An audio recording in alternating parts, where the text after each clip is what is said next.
Master Balraj Singh, class 9 gravitation part 4 start करते हैं. In the earlier parts we have seen what are Newton's laws, what is universal law of gravitation, then what is acceleration due to gravity, then what is free fall, and what can be the effects of acceleration of gravity during free fall and upward projection of the objects. Let's start. Difference between universal gravitational constant and acceleration due to gravity क्या होता है? Mass weight. Mass is defined as quantity of matter in an object. Weight क्या है? Weight of an object is the force by which the gravitational pull of the earth attracts the object. क्या बोला हमने? Pay attention. मास simply क्या है? m. Wait क्या है? m into g. So weight is what? Force. Weight की unit क्या है? न्यूटन. मास की यूनिट क्या है? केजी. तो ये तो सिर्फ मास है, क्वांटिटी ऑफ मैटर है. ये क्या है? The weight of an object is the force by which the gravitational pull of the earth attracts the object. अगर बीच में सरफेस नहीं होता तो इतने फोर्स से ग्राउंड हमें अट्रैक्ट कर रहा है और हम towards the centre of earth जा रहे होते. Ground is the thing which is stopping us from going deep inside the earth. I hope it is clear. Weight is a vector quantity, mass is a scalar quantity. Scalar क्या होता है? इसमें सिर्फ magnitude होता है. Vector क्या होता है? इसमें मैग्नीट्यूड प्लस डायरेक्शन दोनों डिफाइंड होते हैं. वेक्टर है मतलब मैग्नीट्यूड तो है ही, प्लस डायरेक्शन है ना, अर्थ के सेंटर की तरफ जा रहे हैं ना हम, सेंटर की तरफ. Mass of an object is always constant as it depends upon the inertia of the object. किसी भी ऑब्जेक्ट का मास हर समय कांस्टेंट है, वो डिपेंड करता है इनर्शिया पे. मास can never be zero and it is denoted by m. weight of an object can vary at different locations because of change in the value of g. Weight mg है, m की value constant है, but g की value vary कर सकती है. Right. Weight can be zero at places there where there is no gravitational force.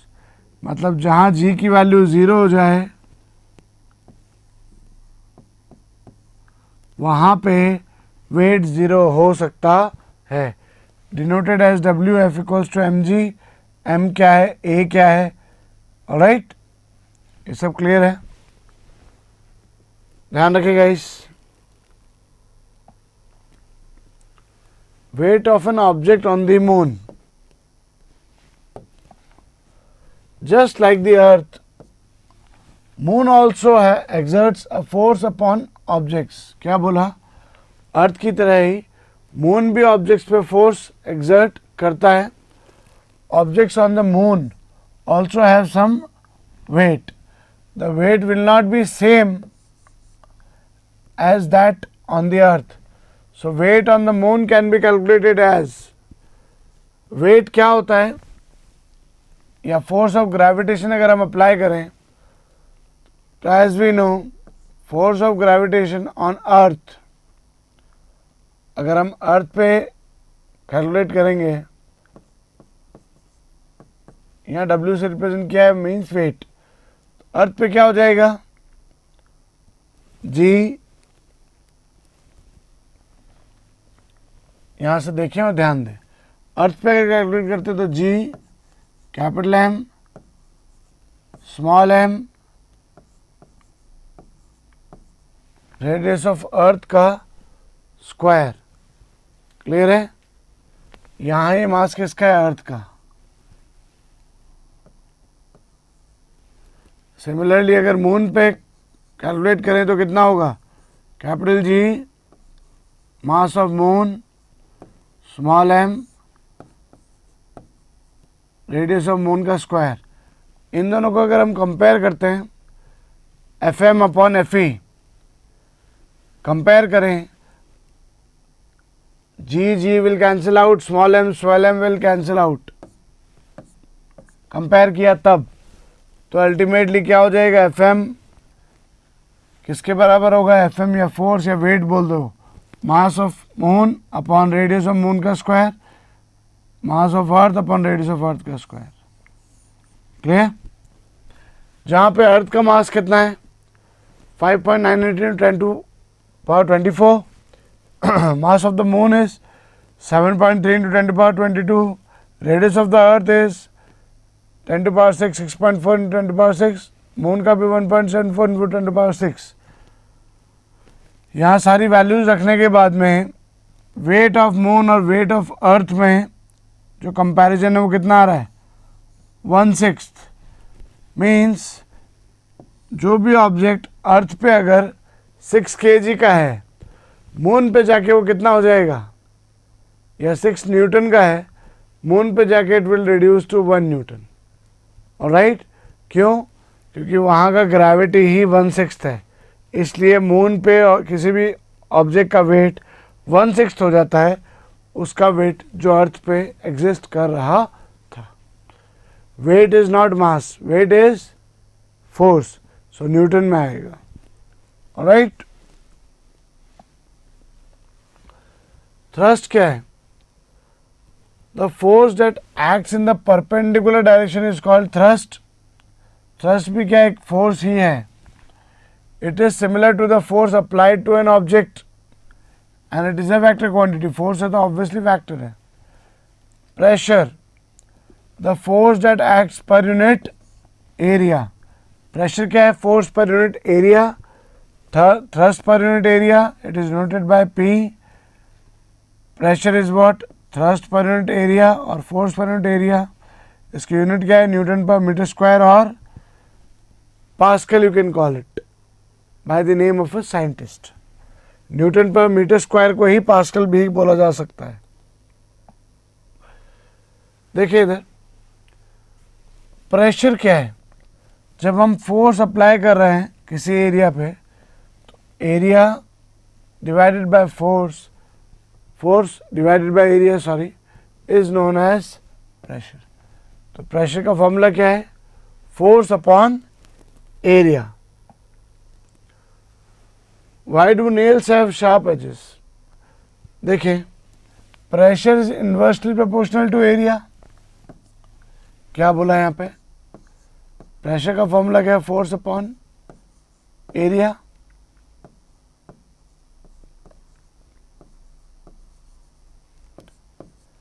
Pressure is inversely proportional to area.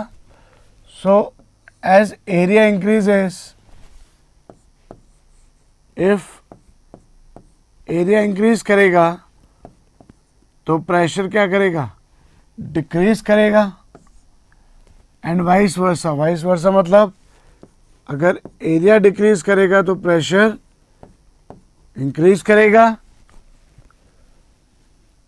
So nails sharp edges make it easier for them to get into the wall. कील की बात हो रही है यहाँ. Because more pressure is exerted on the wall from a single point. जितना उनका area कम हो जाएगा, जितनी वो शार्पन होंगी, उनका एरिया कम हो गया. एरिया कम हो गया तो सेम फोर्स में भी उनको प्रेशर ज़्यादा रियलाइज होगा और उस ज़्यादा प्रेशर की वजह से नेल्स ईजीली वॉल में एंटर हो सकती हैं. राइट, सॉलिड्स क्या है? They exert pressure on the surface because of their weight. Fluids, fluids किसको कहते हैं? गैसेस को भी और लिक्विड्स को भी. यहाँ कन्फ्यूजन होता है. हाउ?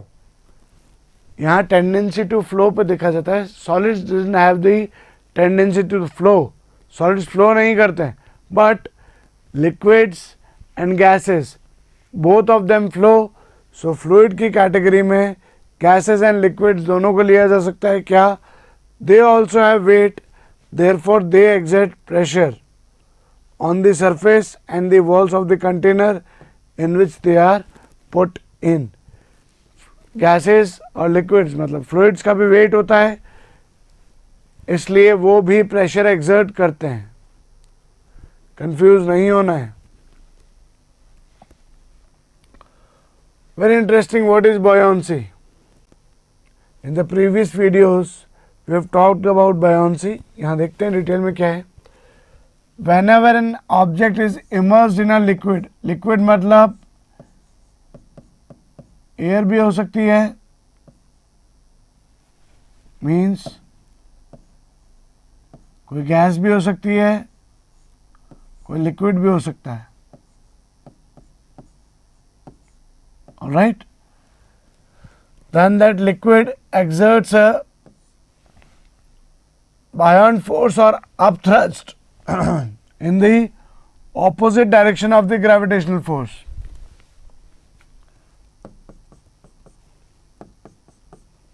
ये आपका पानी है, यहाँ पे कोई चीज़ आई, इसका वेट तो डाउन साइड एक्ट कर रहा है और इसके ऊपर ऊपर की तरफ एक बायॉन्ट फोर्स लगेगा. कौन सा force? F B. Buoyant force is acting upside, जिसको अपथ्रस्ट बोला जाता है, और वो हर समय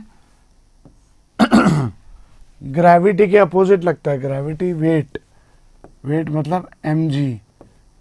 जी नीचे लग रहा है, वेट उसको नीचे लेके जा रहा है और बायॉन्सी उसको ऊपर ले जाने की कोशिश कर रही है. This is also called force of buoyancy. ये डिपेंड किस पे करता है? डेंसिटी ऑफ द फ्लूइड पे करता है कि जिस फ्लूइड में है उस फ्लूइड की डेंसिटी कितनी है. फ्लूइड की डेंसिटी जितनी ज़्यादा होगी, बायॉन्सी उतना ज़्यादा मिलेगा. फ्लूइड की डेंसिटी पे डिपेंड करता है कि वो कितनी बायॉन्सी प्रोवाइड कर सकता है. Therefore an object is able to float. कुछ कुछ ऑब्जेक्ट्स जो फ्लोट करते हैं, वो क्यों फ्लोट करते हैं? They float in water when the gravitational force is less than buoyant force. Float जब भी करेंगे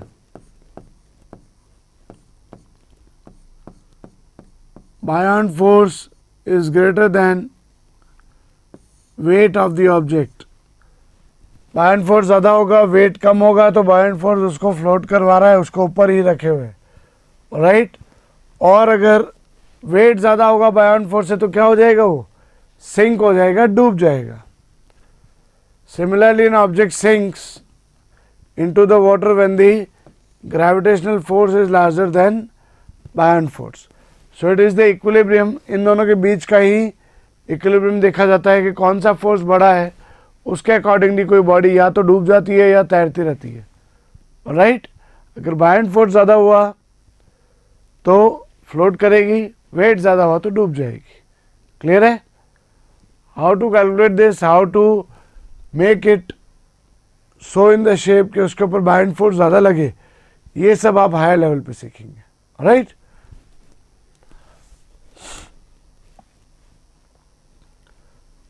buoyant force is acting upside, तो फ्लोट करेगा. वेट से ज़्यादा होगा तो, वेट ज़्यादा होगा, बायॉन्ट फोर्स कम होगा तो वो नीचे आएगा.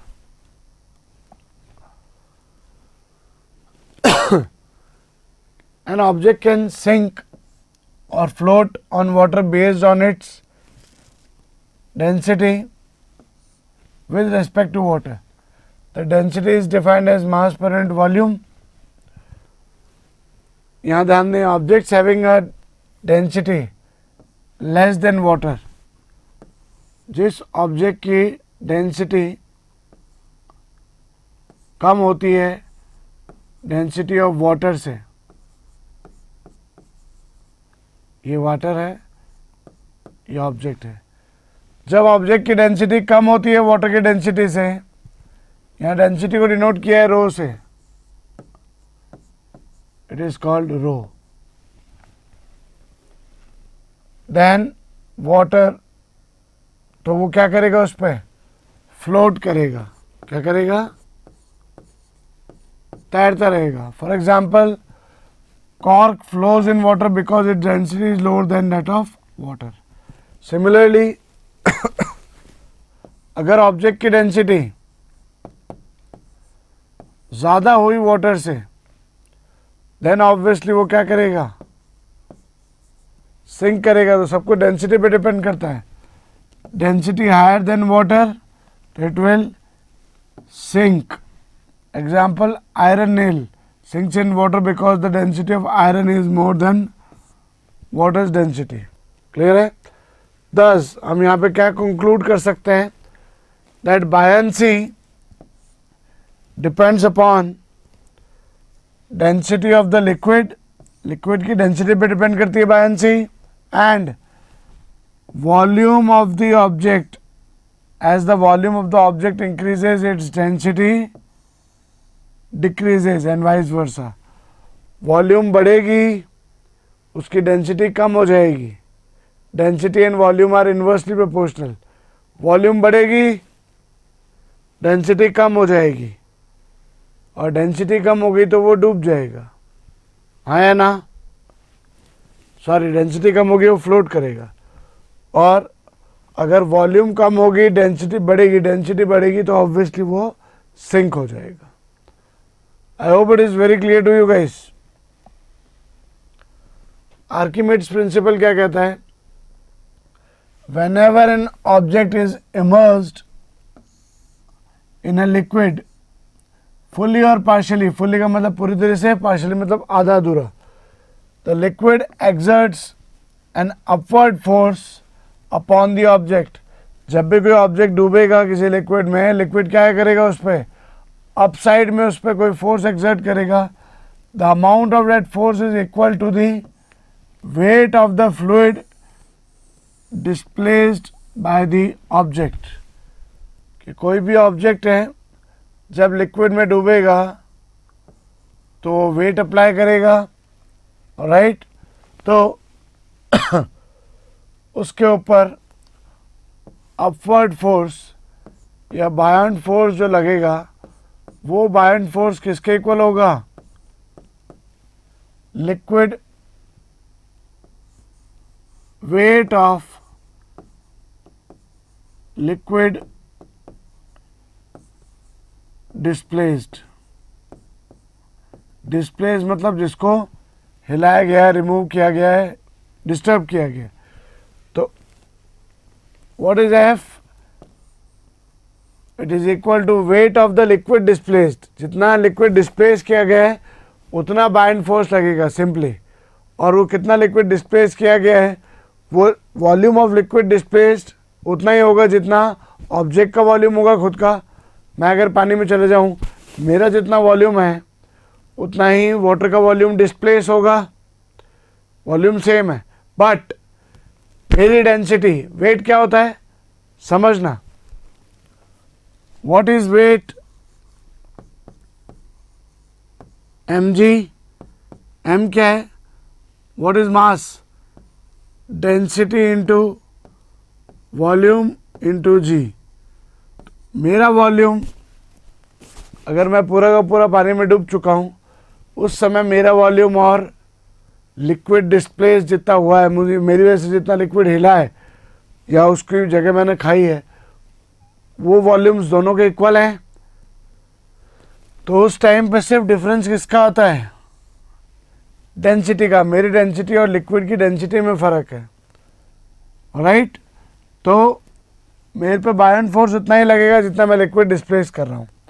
This means that if the weight of an object is greater than the amount of liquid it displaces, जितना लिक्विड वो डिस्प्लेस कर रहा है अगर उसका वेट ज़्यादा है, the object will sink. Weight अगर लिक्विड डिस्प्लेस से ज़्यादा है तो ऑब्जेक्ट सिंक हो जाएगा. And if weight is less than amount of water it displaces, the object, if the weight on an object is less than the amount of water it displaces, the object will float. Sorry for the mistake. will not sink होना चाहिए था. आया समझ में? अगर wait ज़्यादा है liquid displace से तो ऑब्वियसली वो सिंक करेगा, वरना वो फ्लोट करेगा. सिंपल बात. बायंसी फोर्स क्या होता है? Upward force. Submarines have a tank called buoyancy tank. जो सबमरीन्स फ्लो करते हैं उनमें बायंसी टैंक होता है एक. Whenever the submarine needs to be taken inside water, submarine को जब भी अंदर लेके जाना है, tank is filled with, tank भरा हुआ होता है, which thus increases the weight of the submarine. Similarly when the submarine is to appear above water, मतलब उसमें एक टैंक है जिसको भर देंगे तब तो वो नीचे चला जाएगा, डूब जाएगा, और जैसे ही उसको ऊपर आना होगा तो टैंक को खाली कर दिया जाता है, तो wait of the submarine becomes lighter and it rises about the water. मतलब एक अरेंजमेंट है, उसको भर दोगे तो वो डूब जाएगा नीचे, उसको ऐसे अपने विल पे खाली कर दोगे, it will due to buoyancy it will rise at the top. Ships are heavier than water, but their unique shape gives them a larger volume. Their volume is larger than their weight. उनका weight जितना है उससे ज़्यादा उनका volume है, तो volume displaced पे फर्क होता है. Hence the water displaced by the ship provides it with the right upthrust so that it can float on water. So volume is very different, weight is very different. तो weight और volume में difference कर कौन रहा है? Density. तो light density की volume ज़्यादा होगी ना, तो ऑब्वियसली वो लिक्विड डिस्प्लेस ज़्यादा करेगी, लेकिन वेट कम लगाएगी तो ऑब्वियसली वो फ्लोट करेगी. वापस बोलता हूँ, लाइट डेंसिटी की ज़्यादा वॉल्यूम होगी तो वो वॉल्यूम लिक्विड का तो बहुत डिस्प्लेस करेगी, लेकिन वेट कम लगाएगी, then obviously it will float. I hope you understood. Archimedes principle की एप्लीकेशन क्या है? इन इवैल्यूएटिंग रिलेटिव डेंसिटी क्या है अभी हम देखेंगे.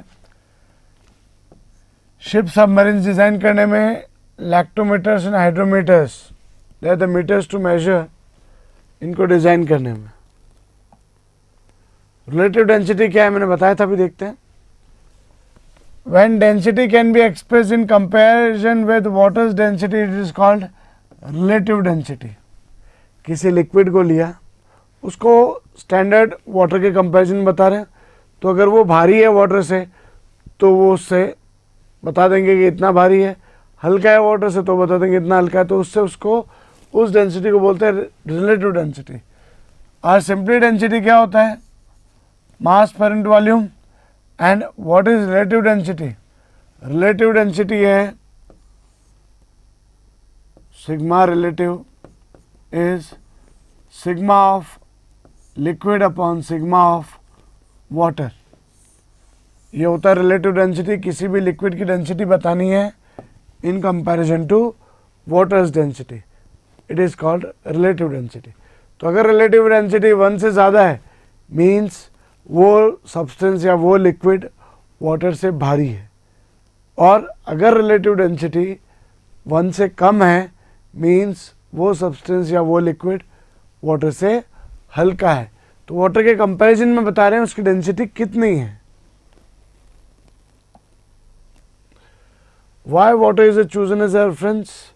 Water is present everywhere on earth, so it becomes easier to evaluate the density of a substance in relation to water. How relative density can be used to measure के object will sink or float? अगर greater than 1 हुई object की relative velocity तो वो sink करेगा, less हुई तो वो फ्लोट करेगा. ग्रेटर देन 1 हुई मतलब वो पानी से भारी है तो obviously it will sink. Less than 1 है मतलब वो हल्का है पानी से तो obviously it will float. I hope it is clear.